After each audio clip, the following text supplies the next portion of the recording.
If you only have 10 days in Japan, this is how I would plan it. This plan hits Tokyo, Kyoto, and several key spots later in the video to ensure you don't rush along the way. Now, Tokyo has 2 international airports, and it's important to pick the right one. Of the 2, Haneda is the newest and closest to the city, so that is the one you should be flying into. It makes it so much easier to get settled in, to figure out the metro, and to get to your accommodation on day 1. In this plan, I have the first 3 days set aside for Tokyo. Now, 3 days may sound like a short time, but we will be coming back to Tokyo at the end of the trip because our flight is a round trip. Round trip flights are cheaper, saving you money, potentially hundreds of dollars like it did for me. On day 1, you are going to be tired and jet lagged, and your main objective should be to just get food, get to your accommodation, and depending on the time of day that you land, maybe venturing out into the neighboring area that your hotel is in. If it's during the day, you might want to nap, and you should not be napping. You're more likely than not 10 hours time zone difference, so napping is going to sabotage all the adjustments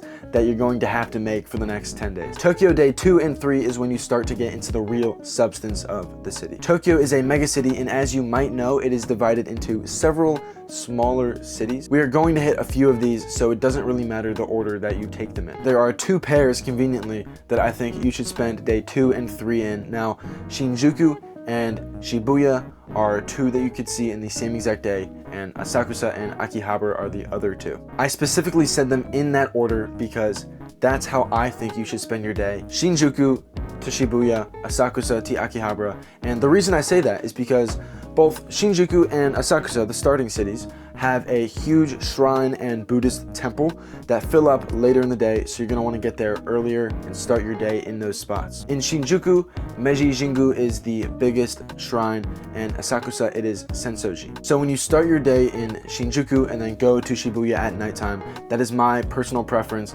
Shinjuku has more of a daytime atmosphere with more shops and things to see and do, while Shibuya is more of a nightlife center with more restaurants, more people walking around at night, and a lot of nighttime attractions. There are so many things to do in these 2 spots. So those are the 2 full days, Shinjuku and Shibuya and Asakusa and Akihabara. It doesn't matter which one you do first for day 2 or day 3, but as long as you hit those 4 spots, I think you will enjoy Tokyo thoroughly. Next, you're going to want to take the bullet train to Kyoto. This is where you're going to see the smaller and more traditional side of Japan. So I'm going to tell you to spend 5 days here. And yes, 5 days, half your trip, might sound like a lot, but because Kyoto is the old capital of Japan, there's a lot in the neighboring lands and neighboring areas that you're going to want to see. And we could spend 2 days using Kyoto as sort of a base camp to take day trips out to these locations to get the most of all of Japan and ensure you don't just see 2 big cities. There's a few things when you get to Kyoto you're going to notice.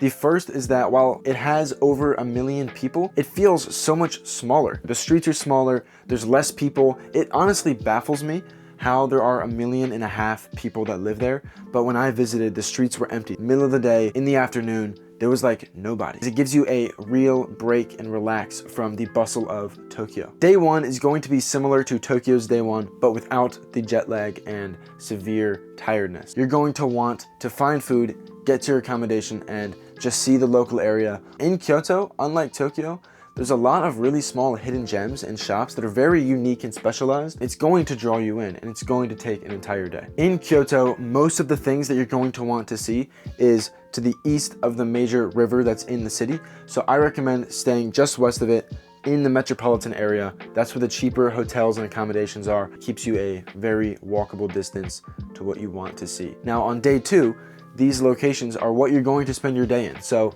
Gion and Higashiyama, you're going to want to go across the bridge and just find as many small temples as you can. Day 2, you're going to start spending more time in the old district of the city. Gion and Higashiyama, the old district, is situated on a hill with the most famous temple, Kiyomizu-dera, at the very top. So the best way to enjoy it is to make your way to the top and stop at every single shrine and temple along the way. If you're anything like me, you're going to really enjoy these small shrines and temples. It feels like a window into the past. There are less people, so it feels more serene and a more traditional aspect of Japan. So on day 1, you're going to get settled into the city. On day 2, we're seeing all the historic shrines and temples the city center has to offer.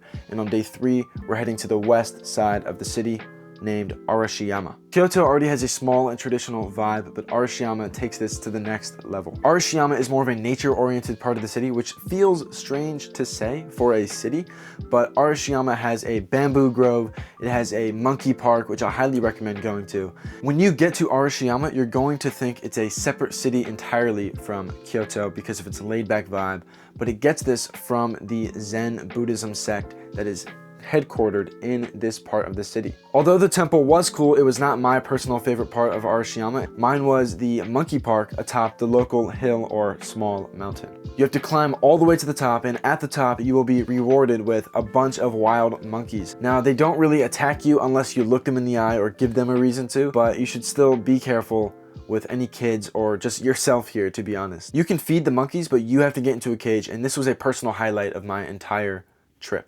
The fourth day that you're going to spend in Kyoto is actually not going to be spent in Kyoto. We're going to use this time as a day trip to go south and visit the city of Nara. Nara is most famous for their bowing deer, and yes, they do actually bow. You just need to buy some $2 crackers from a city official, and they're posted up everywhere in the park in these little stalls, and the deer know that they're there, so they will swarm the stalls.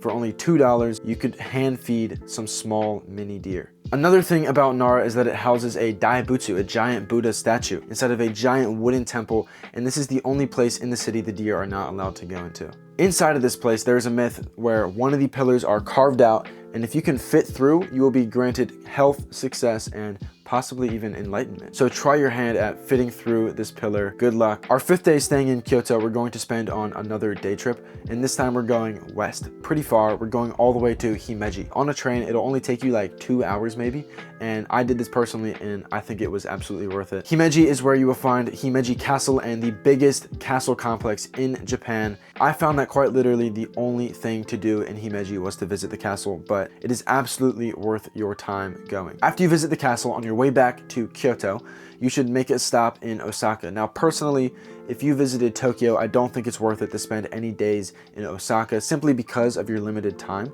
10 days is not that long in total, but this is a way to see Osaka on your trip. You might only have a few hours in Osaka, so you should spend it in the biggest hotspot in the city, and that is the Riverwalk. This spot is filled with tons of neon signs, restaurants, bars, clubs, and you could spend hours here. This is where you should go. So now you spent 3 days in Tokyo, 5 days in Kyoto and the surrounding areas, and now we are going to head back on the bullet train to Tokyo. These 2 days in Tokyo should be way less structured than when you first arrived in Japan. Spend them doing some activities you didn't get to in the first part of your trip. This could be shopping now that you don't have to carry bags around for the entire trip, or this could be going go-karting inside the streets that you've always wanted to do. I hope this video was able to help you plan your trip to Japan better, and if you enjoy travel content like this video, then be sure to subscribe. It helps the channel out a lot.